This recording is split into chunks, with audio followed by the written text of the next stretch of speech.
fait, il a été en nourrice. On a changé beaucoup de nourrices parce qu'il y a eu pas mal de soucis liés surtout à des problèmes de colère, des difficultés parce que c'était quelqu'un qui marchait pas bien, qui devait avoir des comportements pas souvent simples, qui s'endormait beaucoup, hein, parce que combien de fois il s'est endormi sur son assiette. Et il a commencé on a pu le faire entrer en maternelle à l'âge de 3 ans, en première année, qu'il a refait une deuxième fois, parce qu'on voyait bien qu'avec la directrice qu'il avait des difficultés. On sentait qu'il y avait quelque chose, mais sans pouvoir mettre un mot dessus.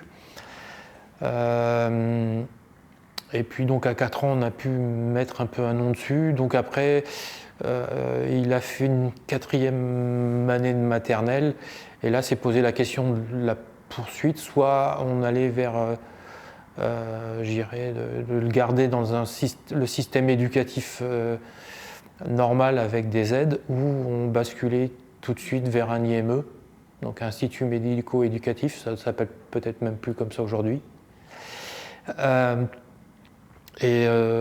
a fait le choix plutôt de l'IME parce qu'il y avait des prises en charge, il y avait une prise en charge complète, à la fois psychologique, psychiatrique, on espérait prendre en compte aussi ces problèmes liés à la nourriture, ce genre de choses.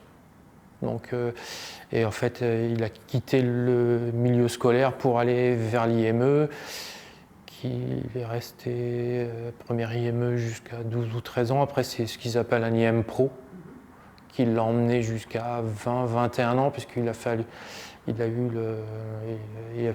pour le placer en ESAT. Et tant qu'il n'y avait pas de place, il restait en IM Pro. Et je crois qu'il a eu une place finalement à 21 ou 22 ans en ESAT. Et il est toujours aujourd'hui en ESAT.